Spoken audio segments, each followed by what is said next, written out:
आज हम साथ में पढ़ने वाले हैं तीसरा अध्याय। आप सभी मेरे साथ इस पूरे अध्याय में बने रहिएगा। चलिए शुरू। जगदम्बा के श्री अंगों की कांति उदय काल के सहस्त्रों सूर्य के समान है। वे लाल रंग की रेशमी साड़ी पहने हुई है।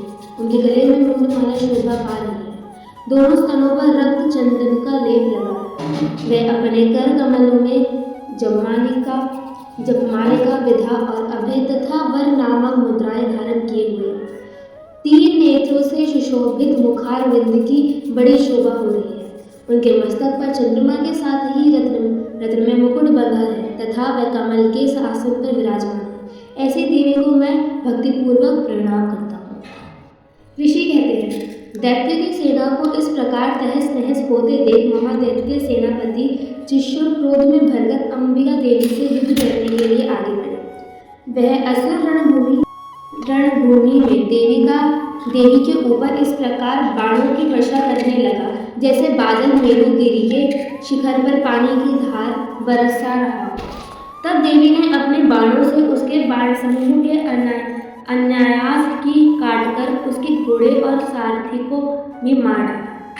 साथ ही उसके धनुष तथा अत्यंत ऊंची ध्वजा भी तत्काल काट दी। धनुष कट जाने पर उसके अंगों के अपने बाणों से बींध डाला। धनुष रथ घोड़े और सारथी के नष्ट हो जाने पर वह असुर ढाल और तलवार लेकर देवी की ओर दौड़ा। उसने तीखी धार वाली तलवार से सिंह के मस्तक पर चोट करके देवी की भी बाएं भुज में बड़े वेग से प्रहार किया।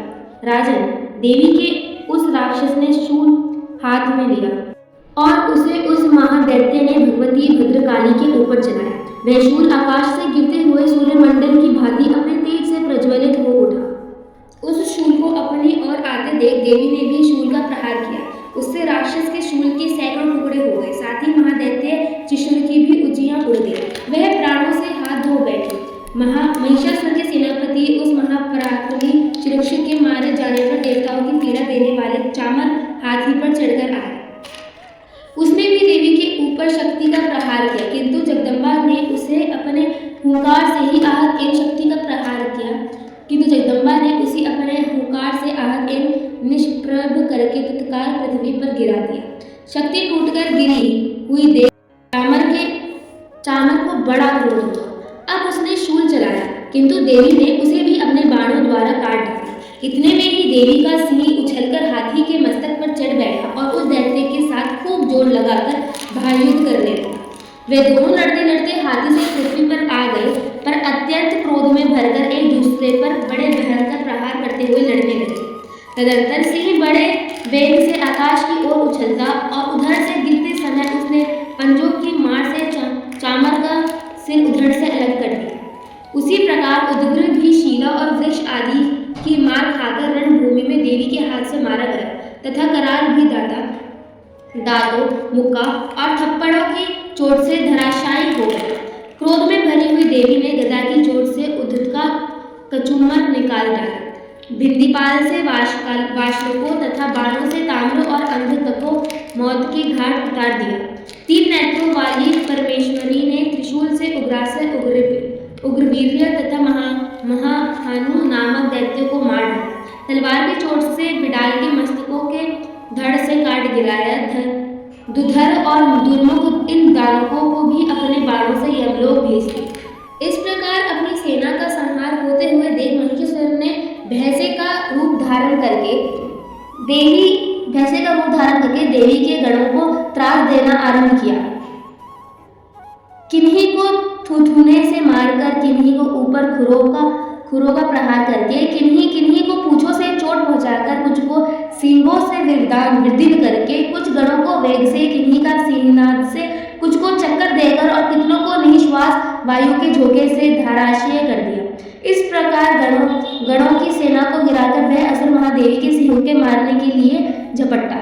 इससे जगदम्बा को बड़ा क्रोध हुआ। उधर महापराक्रमी महिषासुर भी क्रोध में भरकर धरती को खुरों से खेदने लगा तथा अपने सिंगों से ऊंचे ऊंचे पर्वतों को उठाकर फेंकने और गरजने लगा।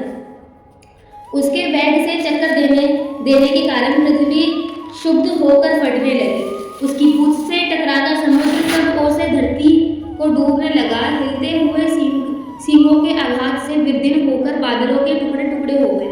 उसके श्वास की प्रचंड वायु के वेग से उड़े हुए सैकड़ों पर्वत आकाश से गिरने लगे। इस प्रकार क्रोध में भरे हुए उस महादैत्य को अपनी ओर आते देख चंडिका ने उसका वध करने के लिए महान क्रोध किया।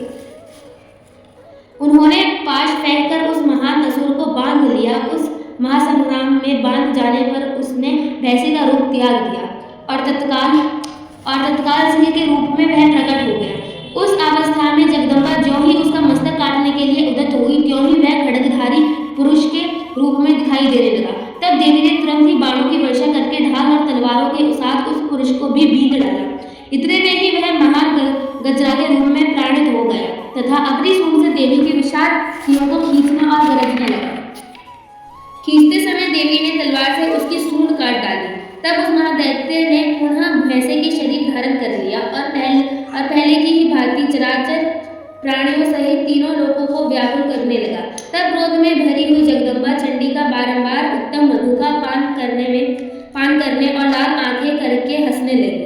उधर वह बल और पराक्रम के मद से जन्मत हुआ राक्षस गरजने लगा और अपने सींगों से चंडिका के ऊपर पर्वतों को फेंकने लगा। उस समय देवी अपने बाणों के समूह से उसके फेंके हुए पर्वत को चूर्ण करती हुई बोली। बोलते समय उनका मुंह मधु के मद से लाल हो रहा था और वाणी लड़खड़ा रही।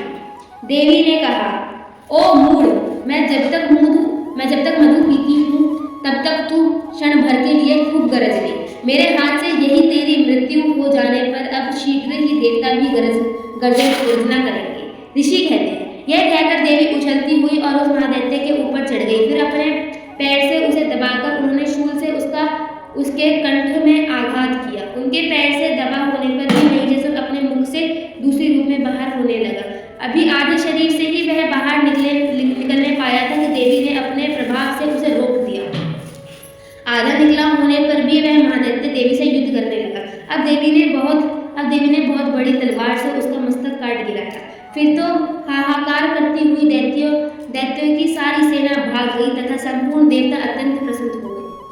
देवताओं ने दिव्य महर्षियों के साथ दुर्गा देवी का स्तवन किया।